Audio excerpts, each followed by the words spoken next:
क्या आपने कभी सोचा है कि जिस फिल्मी हीरो को लोग भगवान मानते हैं वही किसी की मौत की वजह बन जाए। कहानी है चित्रदुर्ग के एक छोटे से कस्बे की, जहां रहता था एक साधारण लड़का, रेणुका स्वामी, घर का इकलौता सहारा, बूढ़े माँ बाप और गर्भवती पत्नी की उम्मीदों का आसमान। लेकिन जून 2024 की एक रात ने उसकी पूरी जिंदगी छीन ली। रेणुका स्वामी कन्नड़ फिल्मों का बड़ा फैन था।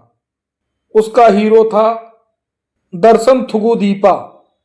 लेकिन रेणुका स्वामी का गुस्सा एक और नाम पर फूट पड़ा, पवित्रा गौड़ा।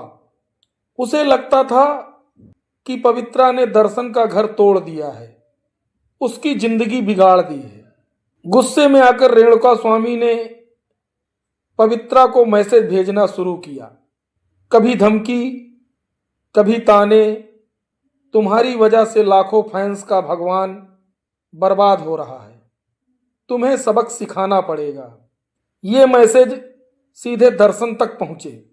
पवित्रा ने कहा, अगर इसे नहीं रोका तो कल और लोग भी हिम्मत करेंगे।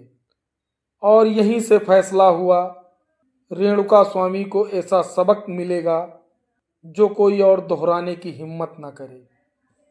7 जून की रात दर्शन का आदमी रघु यानी रेणुका स्वामी को बुलाता है।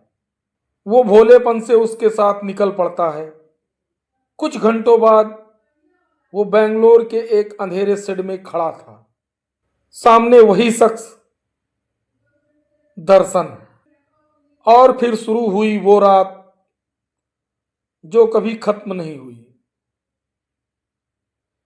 बेल्ट, डंडे, बिजली के झटके, इतनी बेरहमी कि इंसानियत भी शर्मसार हो जाए। गवाह कहते हैं पवित्रा गौड़ा भी वहीं मौजूद थी और वो ही बार बार कह रही थी, मारो इसे, सबक सिखाओ। सुबह होने से पहले रेणुका स्वामी की सांसें थम चुकी थी।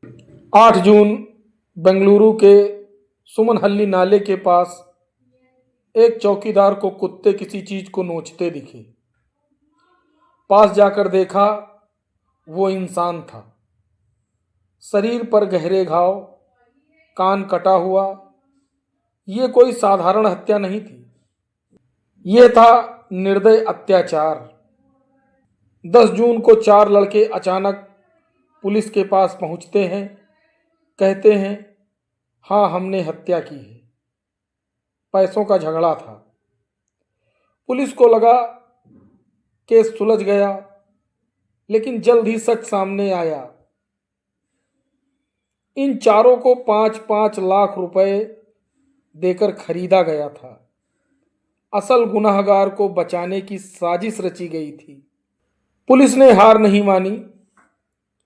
सीसीटीवी कॉल रिकॉर्ड और गवाह धीरे धीरे जाल कसता गया। और फिर वो नाम सामने आया जिसने पूरे कर्नाटक को हिला दिया, दर्शन थुगुदीपा। 11 जून की सुबह मैसूर के एक जिम के बाहर अचानक पुलिस ने घेरा डाल दिया और गिरफ्तार हो गया वो हीरो जिसे लोग भगवान मानते थे। उसके साथ पवित्रा गौड़ा और 11 साथी भी सलाखों के पीछे पहुंचे। बाद में अदालत में चार्जशीट दाखिल हुई और खुद दर्शन ने कबूल किया, हाँ मैंने रेणुका स्वामी को मारा। यह खबर जंगल की आग की तरह फैली। फिल्म इंडस्ट्री हिल गई, कहीं आक्रोश, कहीं समर्थन। लेकिन आम जनता सिर्फ एक ही नारा लगा रही थी, रेणुका स्वामी को इंसाफ दो। जब यह सब हो रहा था, रेणुका स्वामी की पत्नी सहाना गर्भवती थी। अक्टूबर 2024 में उन्होंने बेटे को जन्म दिया। एक ऐसा बच्चा जिसने अपने पिता का चेहरा तक नहीं देखा। यह कहानी सिर्फ हत्या की कहानी नहीं, बल्कि ताकत और शोहरत के नशे की है। सच चाहे जितना दबाया जाए, सामने आकर ही रहता है। दोस्तों, कहानी यदि पसंद आई हो तो चैनल को सब्सक्राइब करें। धन्यवाद।